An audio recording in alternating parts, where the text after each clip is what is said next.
Hi, this is Morgan Doremus, the RT Book Lovers Convention 30th anniversary, and I have Richelle Mead sitting next to me, who I'm so excited. You are such a fan favorite around RT, and our readers, they love everything you write. You definitely have the paranormal slant in both adult and young adult, and that's really interesting that you decide to write for both audiences. Is there a reason that you decided to do that? I like both age groups, and I think depending on what phase of life you're in, there's just different things to write about.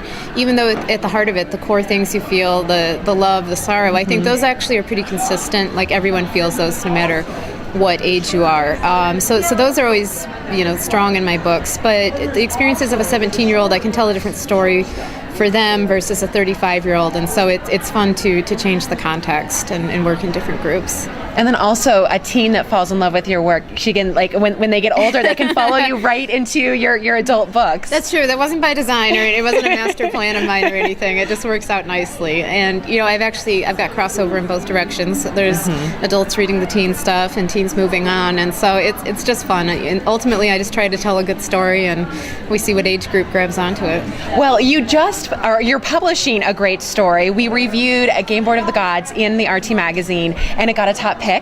We absolutely loved it. This is a new series for you, Age of Axe, and this is adults, so you are writing the older, this is paranormal romance, and it takes place in the future. Can you tell me about this world that you've created? Yeah, it takes place about 100 years from now, and it's this world that's sort of been put back together after a virus devastated much of the population. And so it's kind of a soft sci-fi world. They're more advanced in some ways than we are now. And one of the notable things about this world is that they're very against religion and the supernatural, because they sort of blame that for the disaster that tore apart the world. And so one of my protagonists, his job is to go and investigate religions and cults, and if they seem dangerous, the government intervenes, not often very pleasantly. And so what starts to get kind of troublesome for him is that this person whose job it is to bust religion and the supernatural starts getting involved with it when paranormal things start happening to him. And he has a little bit of a problem. Now, this is Justin. Yes. And he's on the outs with the government because he has disagreed with some of their policies. Exactly. And that doesn't have to be, that can't be very comfortable, especially in a world like this when the government really can kind of step in and be like shutting you down, It is, yeah. And when we actually meet him at the beginning of the book, he's been exiled, kicked out of his own country, which is pretty devastating because in this world, some places are wonderful and shiny and new, like the country he comes from, and other places are like whatever your typical dystopian Mad Max kind of things, and that's kind of where he's been sent because he can't get back into his own country, and so he's pretty bummed about that as the book opens.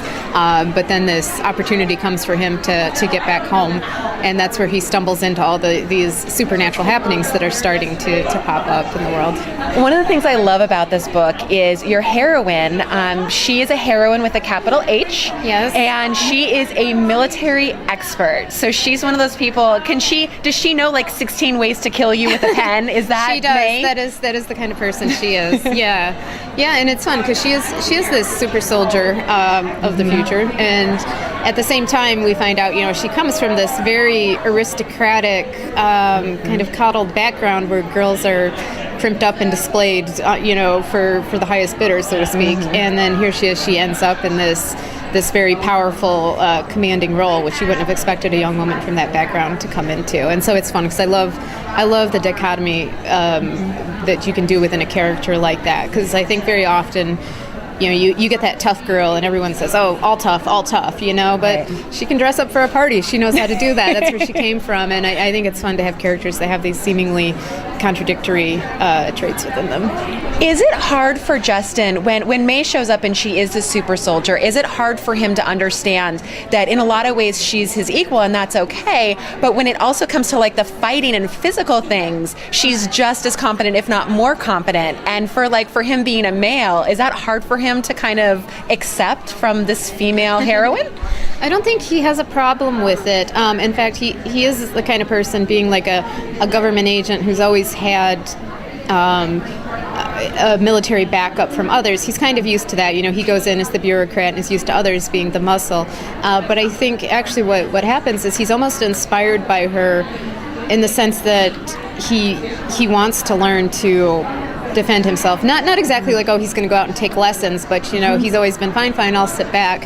And he's like, wow, there's something very noble about this, and look at her putting herself on the line, and it kind of makes him want to just step up as well in a lot of different ways. I like that. That is so much fun how that plays out. And the romance. That there's a romance in here, yes. But we just don't know, is it one that we're going to see continuing through the series, or is this going to be May and Justin's story and then you're going to go to another couple for the next Age of X? No, we follow them through the whole series, for okay. sure. And yeah, they have some romantic troubles. Good times and bad. Yeah, seems mostly to be bad. Half the probably is if you ask them. But yeah, we're gonna see them, and it's this is kind of it's a slow burn, like I like to do with my first books. Usually, you don't always like get the epic life-changing romance quite yet, but it's all seated there, And then the next book or so is really when I like to just turn it on their heads. I like my readers to sort of get established and think they know what's going on before you really start to pull at the heartstrings. So. Well, I know some of your series, we see, 5, 6, 7, even more books. Is this going to be a series that you see going that long, or does this have a little bit of a shorter arc? I don't know yet. I mean, okay. I know in my head where the arc has to go. Mm-hmm. It usually takes me at least the second book to know how long it's going to take to tell that story. So I'm working on the second one right now, and once that's finished, I'll be able to look and be like, okay, it took me this long to tell this much of the story. We're going to need a lot more books, or maybe, hey, we can finish this off in one more. Okay, well, that's great. And again, this is Gameboard of Gods as part of the Age of X series. It's the beginning, and this is for a more adult audience. Yes. But your YA fans out there, your young adults, I know that they're going to say, why didn't you ask her about Vampire Academy? So I have to say, where are we at with Vampire Academy, that series? There's two very cool things going on in the Vampire Academy world. One is the Bloodlines series, which is the spin-off from that, following Adrian and Sydney. That series is on fire. People who read the third one knows that the temperature got turned up significantly, and it's off the charts in the next one, which is called The Fiery Heart, which will come out in November. So yeah, Adrian fans, bring out your smelling salts and stuff. It's get ready for some heat. It's going to be serious, yeah. So that's one cool thing, and the other thing, of course, that's exciting right now is the Vampire Academy movie is in production right now. It's about. I wasn't sure if I could ask you about that. No, it's official. It's real. I've been denying it's real for a long time because it was one of those at any moment it could not be.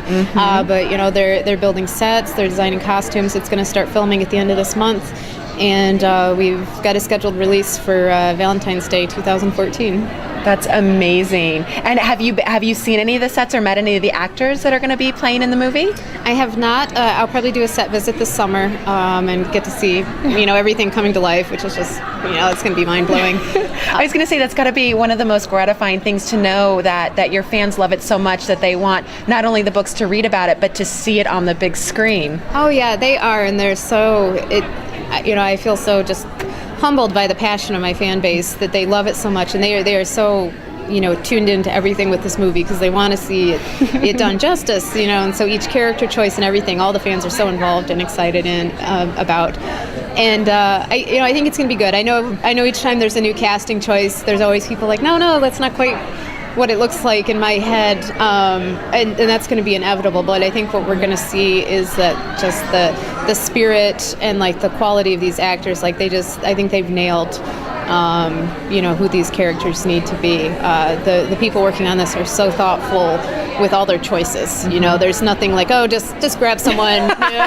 We'll make it work. Can someone do a Russian accent? There's nothing like that. They've done all these very deliberate auditions and everything, and so I don't know what the movie's going to ultimately look like, but I mean everything I've seen so far, I think they're just knocking it out of the park right now. Okay, so we've got books, we've got movies, and for pretty much any age, Richelle Mead, thank you so much for talking with me today.